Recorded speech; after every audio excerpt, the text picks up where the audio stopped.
சாந்தி.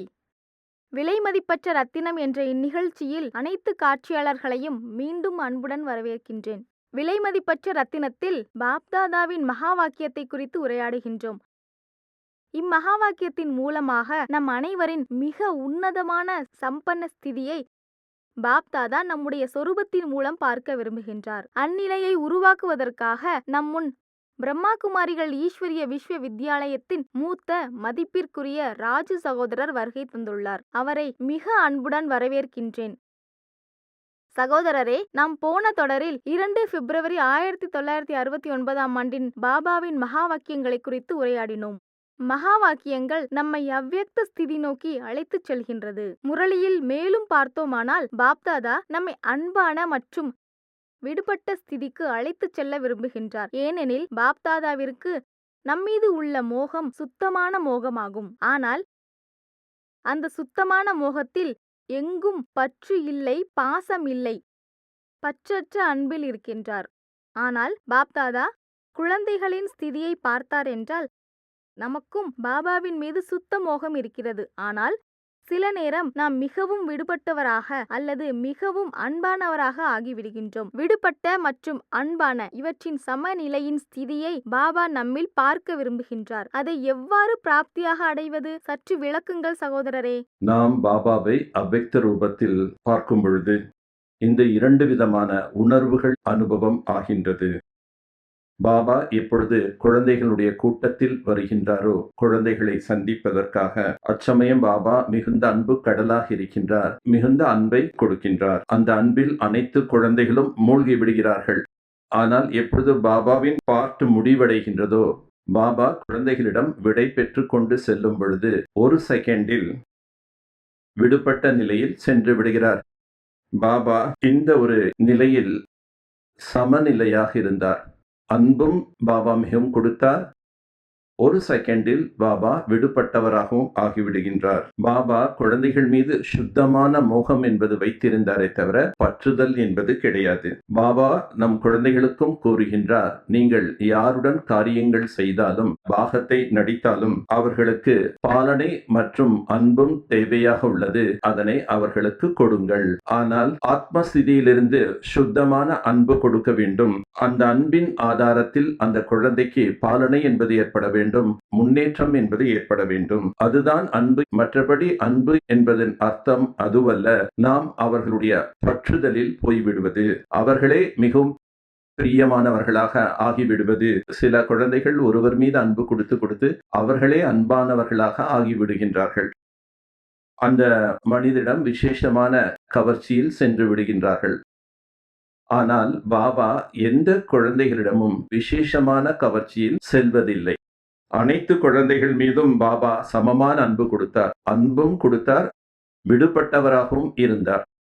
எந்த குழந்தையும் கூற முடியாது பாபா என் மீது அன்பு செலுத்தவில்லை என்று.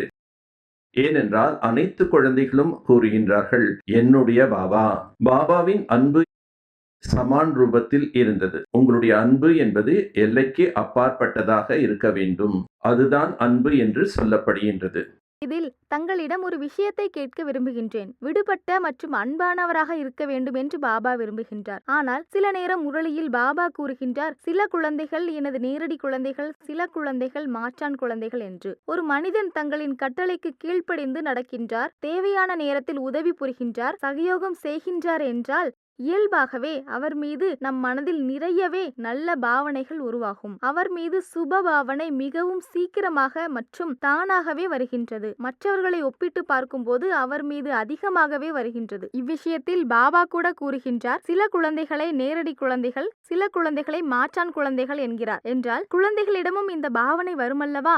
பாபா குழந்தைகள் அனைவரையும் நேரடி குழந்தையாகவே ஆக்க விரும்பினார். பாபாவின் மனதின் பாவனையை நாம் புரிந்து கொள்ள வேண்டும். அதற்காக பாபாவினுடைய நடைமுறை செயல்கள், விவகாரங்கள் தனிப்பட்டதாக ஒன்றும் இல்லை. அவர்கள் ஸ்ரீமத் படி நடப்பதில்லை, முழுமையாக நியமங்களை பின்பற்றுவதில்லை. அந்த குழந்தையை மாற்றாந்தாய் குழந்தை என கூறுகின்றார். அந்த குழந்தைகளிடம் பாபாவினுடைய செயல்முறை விவகாரங்கள் மாறிவிட்டது. கொடுக்கல் வாங்கல் இவைகள் மாறிவிட்டன, அம்மாதிரியான குழந்தைகளிடம் பாபா பேசுவதில்லை என்றெல்லாம் இல்லை. இது பாபா அந்த குழந்தைகளுடைய தரத்தை பற்றி, தகுதியை பற்றி விளக்குகின்றார். எந்த குழந்தைகள் பாபாவுடைய ஸ்ரீமத் படி நடக்கின்றார்களோ, கட்டளையின்படி நடக்கின்றார்களோ, மரியாதைகளை பின்பற்றுகின்றார்களோ, அவ்வாறு உள்ள குழந்தைகளை பாபா நேரடி குழந்தை என்று கூறுகின்றார். நியமங்களை பின்பற்றுவதில்லையோ அவர்களை பாபா மாற்றாந்தாய் குழந்தை என்று கூறுகின்றார். 2 விதமான குழந்தைகளினுடைய வேறுபாட்டினை புரிய வைக்கின்றார். 2 குழந்தைகள் மீதும் பாபா சமமான பாவனை என்பது வைத்திருந்தார். பாபாவின் அன்பு சமமாக இருந்தது. இந்த குழந்தை ஸ்ரீமத் படி நடப்பதில்லை, ஆதலால் மாற்றாந்தாய் குழந்தைகள், அந்த குழந்தைகள் ஸ்ரீமத் படி நடக்கின்றார்கள், ஆகவே அவர்களை நேரடி குழந்தைகள் என்று கூறினேன்.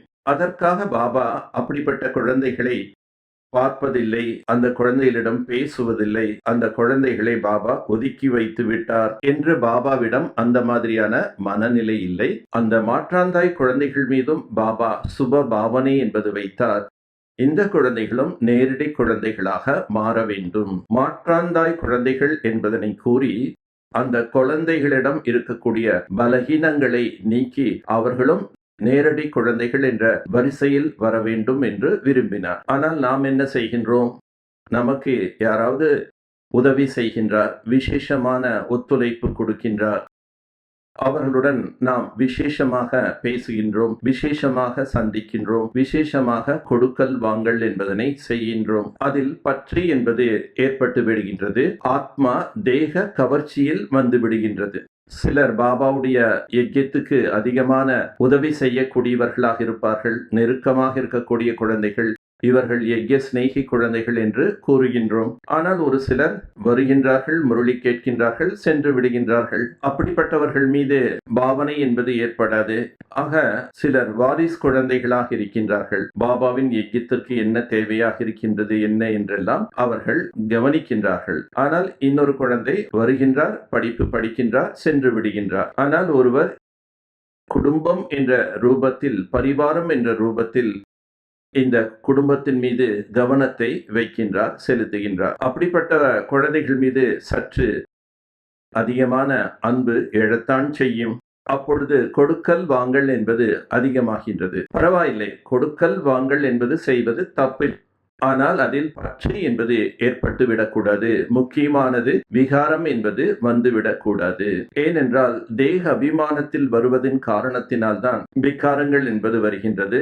ஆகவே பாபா அதிலிருந்து உபராம் விடுபட்ட நிலை, உயர்வான நிலை இருக்க கூறுகின்றார்.